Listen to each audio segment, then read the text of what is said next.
കാങ്കോൽ മാത്തിലെ മൈലാട്ടിക്കുന്ന് ഇടിച്ചു കടന്നതിനെതിരെ പ്രതിഷേധവുമായി നാട്ടുകാർ. ശാസ്ത്ര സാഹിത്യ പരിഷത്തും ഡിവൈഎഫ്ഐയും ചേർന്ന് മണ്ണെടുപ്പ് തടഞ്ഞു.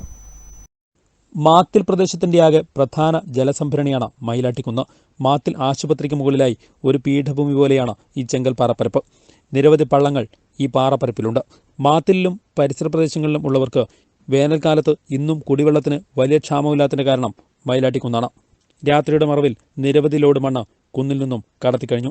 ഒരു തവണ പഞ്ചായത്ത് 10,000 രൂപയിലേറെ പിഴയിട്ടിട്ടും സ്വകാര്യ വ്യക്തി മണ്ണെടുപ്പ് തുടരുകയാണ്.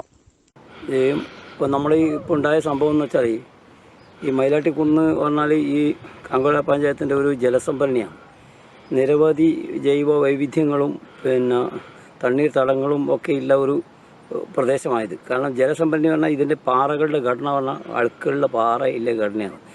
ഇതിൽ കൂടെ വെള്ളം സംഭരിച്ചിട്ടാണ് ഈ താഴ്വാരങ്ങളിലൊക്കെ എല്ലാം 4 ഭാഗത്തേക്കും, ഒരു ഭാഗത്ത് ഗവൺമെൻറ് ഹൈസ്കൂളാണ്, ഒരു ഭാഗത്ത് ഗവൺമെൻറ് ആശുപത്രിയുണ്ട്, മറ്റു ഭാഗത്ത് LP സ്കൂളുണ്ട്. ഈ 4 ഭാഗത്തേക്കും വേണ്ട വെള്ളം സംഭരിക്കുന്ന ഒരു സംഭരണിയാണ് കൂടിയാണ് ഇത്.